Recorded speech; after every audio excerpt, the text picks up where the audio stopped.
Welcome to PS finance. Friends, நாம் இன்றைக்கி பிஎம்ஐஎன் அப்படிங்கிற ஒரு ஆப்பையே அப்டேட் தான் பார்க்க போகிறோம். ஸோ வாங்க வீடியோக்குள்ளே போகலாம். இந்த ஆப் பார்த்துக்கிட்டிங்கன்னா ஒரு 1 மந்த் கிட்ட தான் ஆகுது. ஸோ இந்த ஆப் நான் ஃபஸ்ட்டு வந்ததுலேருந்து யூஸ் பண்ணிட்டு தான் இருக்கேன். நார்மலாகவே ஒரு ஆப் எந்த டைமில் குரூப்பில் கொடுக்கணுமோ, எப்போ ரெஃபர் பண்ணணுமோ, ஸோ அப்போ தான் நம்ம ரெஃபர் பண்ண முடியும். ஓகேவா? ஸோ ஆப் ஒரு ஸ்டாண்டர்டாக இருந்ததுக்கப்புறம் தான் நம்ம ஒரு ஆப்பே ரெஃபர் பண்ண முடியும். ஆப் ஆனால் இந்த ஆப் பார்த்துக்கிட்டிங்கன்னா வந்ததுலேருந்து ஒரு ஸ்டாண்டர்டாக இல்லை. ஓகேவா? ஸோ நான் எப்போவுமே ஒரு ஆப் ஸ்டாண்டர்டாகி எந்த டைமில் மேனேஜர் ஆப்பை ப்ரமோட் பண்ணிகிட்ருக்காங்களோ அப்போது அந்த டைமில் தான் நம்ம ஒரு இன்வைட் பண்ண முடியும். ஓகேவா? ஸோ அப்போ அந்த டைமில் தான் நாமளும் சரி, நமக்கு கீழே இருக்கவங்களும் சரி அமௌண்ட் போட்டு எடுக்கும்போது மேனேஜர் சைட்லேருந்து எந்த ஒரு ப்ரெஷருமே இருக்காது. ஓகேவா? ஸோ அந்த மாதிரி டைமில் தான் நம்ம ஒரு ஆப்பே ப்ரமோட்டே நம்மளுமே பண்ணுவோம், இன்வைட் பண்ணுவோம். பட் இந்த ஆப் பார்த்திங்கன்னா எனக்கு ஃபஸ்ட்டு ஸ்டார்டிங்லேருந்தே ஒரு சந்தேகமாகவே இருந்துச்சு. ஆப் ஒரு ஸ்டாண்டர்டாகவே இல்லைங்கிற மாதிரி ஒரு சந்தேகமாகவே இருந்துச்சு. அதனால் நான் யாருக்குமே இந்த ஆப்பை நான் இன்வைட் பண்ணவே இல்லை, சஜெக்ட் பண்ணவும் இல்லை. ஸோ ஆப் போகட்டும், ஒரு ஸ்டாண்டர்டாக இருக்கட்டும், நம்ம கரெக்டாக டீம் எடுக்கிற டைம் வரட்டும், நம்ம அதுக்கப்புறம் கொடுத்துக்கலாம் அப்படின்னு நினச்சிட்டு இருந்தேன். ஏன்னா நம்ம கமிஷனுக்காக டீம் எடுக்கிறதுக்காக நம்ம குரூப்பில் கொடுத்துட்டோம் அப்படின்னு சொன்னால், நம்ம இப்போ யூடியூப் வச்சுருக்கோம். ஸோ நம்மளை பார்த்து நிறைய பேரும் ஜாயின் பண்ணுவாங்க. ஆனால் நார்மல் பீப்புள்ஸ், நம்மக்கிட்ட லிங்க் வாங்குற பீப்புள்ஸ் யாரை இன்வைட் பண்ணுவாங்க அப்படின்னு சொன்னால் அவங்களோட ஃப்ரெண்ட்ஸு, ஃபேமிலி இந்த மாதிரி தான் இன்வைட் பண்ணுவாங்க. ஸோ நம்ம ஒரு கமிஷனுக்காக ஆசைப்பட்டு சரியான நேரத்தில் இல்லாமல் தப்பான நேரத்தில் ஒரு ஆப்பை நம்ம ப்ரமோட் பண்ணிட்டோம் அப்படின்னு சொன்னால், ஸோ நார்மல் பீப்புள்ஸ் அவங்கள இன்வைட் பண்ணுற அவங்களோட ஃப்ரெண்ட்ஸ் அண்ட் ஃபேமிலி இன்வைட் பண்ணும்போது அந்த ஆப் க்ளோஸ் ஆகிடுச்சுன்னு சொன்னால் நிஜமாக அவங்க ஃபேமிலிக்குள்ளே தேவையில்லாத பிரச்சனை வரும். ஸோ அதை மனசில் வச்சுட்டு தான் நம்ம எப்போவுமே என்ன பண்ணுவோன்னா, கொஞ்ச நாள் தான் ரெஃபர் கொடுப்போம். அதே நேரம் கரெக்டான டைமில் தான் ரெஃபர் கொடுப்போம். அப்படியும் நம்ம யோசித்து நிறையாவது பண்ணும்போதே அந்த ஆப் ஒரு சில டைம் சில ஆப்ஸ் நமக்கே தப்பான முடிவாகவே போயிடுது. அதுவுமே சில லாஸ் ஆகுது. ஆனால் இந்த ஆப் பார்த்துக்கிட்டிங்கன்னா உங்களுக்கு வந்ததுலேருந்து ஒரு ஸ்டாண்டர்டே இல்லை. ஆப் பற்றி எப்போவுமே சரி, இந்த ஆப் வந்ததுலேருந்து ஒரு நார்மலான ஒரு இதே இல்லை.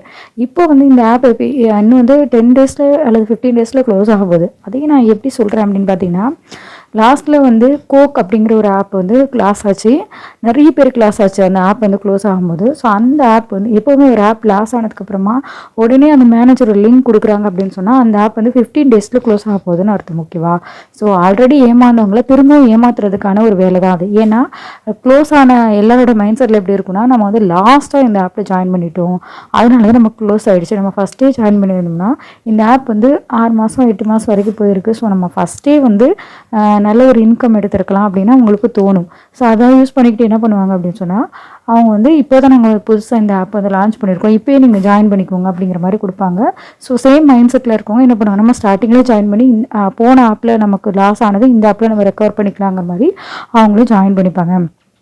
ஸோ அதை யூஸ் பண்ணி தான் நிறைய பேர் என்ன பண்ணுவாங்கன்னா, அந்த மேனேஜர், அதாவது லாஸ்ட்டாக க்ளோஸ் ஆன ஆப்புடைய மேனேஜர் ஒரு ஆப் மாதிரி யூஸ் பண்ணி அதுலேயும் உங்களுக்கு 15 டேஸ் கிட்ட தான் ரன் ஆகும். போட்ட அமௌண்ட்டே எடுக்க முடியாது. அதுலேயுமே பெரிய லாஸ் வந்துடும். ஓகேவா?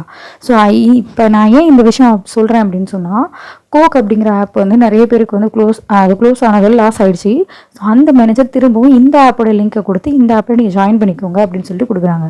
ஸோ நம்ம ஃபஸ்ட்டே சொன்ன மாதிரி தான், ஒரு ஆப் க்ளோஸ் ஆனதுக்கப்புறம் அந்த மேனேஜர் இன்னொரு ஆப்பை டேக் ஓவர் பண்ணுறாங்கன்னா அதனால் 15 டேஸ் தான் ரன் ஆகும். ஸோ அப்படி பார்த்தீங்கன்னா இந்த ஆப் 10 or 15 டேஸில் க்ளோஸ் ஆயிரும். ஓகேவா? ஸோ நான் என்னோடய டீமுக்கு கொடுக்கல. பட் என்னோட நிறைய பேர் வேறு யாருக்கு கீழேயாவது நீங்கள் வாங்கியிருப்பீங்க. ஸோ வேறு ஆப் இது வரைக்கும் நல்லா தான் போயிட்டுருக்கு. ஸோ அதை நம்பிக்கிட்டு நிறைய பேர் அப்கிரேட் பண்ணலாங்கிற ஐடியாவில் இருப்பீங்க. ஸோ நீங்கள் இதுக்கப்புறம் அப்கிரேட் பண்ணக்கூடாது அப்படிங்கிற ஒரு அவேர்னஸ் க்ரியேட் பண்ணுறதுக்காக தான் இந்த வீடியோ நான் போடுறேன். ஸோ நெக்ஸ்ட் நான் இந்த மாதிரியான ஆப்ஸ்லாம் பண்ணிகிட்ருக்கேன். ஸோ எந்த டைமில் இன்வைட் பண்ணணும் அப்படிங்கிறது ஓரளவுக்கு நான் யோசிச்சு தான் குரூப்பில் கொடுத்துட்ருக்கேன். அது மட்டும் இல்லாமல் ஒரு ஆப் எப்போ க்ளோஸ் ஆக போகுது அப்படிங்கிற இதுவும், எந்த ஆப் எந்த டைமில் யூஸ் பண்ணலாம் அப்படிங்கிற ஃபுல் சஜஷனும் நான் என்னோடய குரூப்பில் கொடுத்துட்ருக்கேன். ஸோ என்னோடய வாட்ஸ்அப் குரூப் லிங்க்கையும் நான் டிஸ்கிரிப்ஷனில் கொடுக்குறேன். தேவைப்படுறவங்க ஜாயின் பண்ணிவிட்டு சஜஷன் வாங்கிக்கலாம். ஓகேவா? ஆப் வேணும்னாலும் லிங்க் கேட்டு வாங்கி யூஸ் பண்ணிக்கலாம். ஓகேவா? ஸோ இந்த ஆப் பொறுத்த வரைக்கும் நீங்கள் பண்ண வேண்டியது என்ன அப்படின்னு சொன்னால், இந்த பிஎம்ஐஎன் ஆப்பை பொறுத்த வரைக்கும் நீங்கள் இதுக்கப்புறம் நீங்கள் வர்ற அமௌண்ட்டை விட்றாத போடணுமே தவிர இதுக்கப்புறம் எந்த ஒரு அப்கிரேடும் பண்ணக்கூடாது. அப்படி அப்கிரேட் பண்ணிங்கன்னா உங்களுக்கு கண்டிப்பாக லாஸ் ஆகும். ஓகேவா?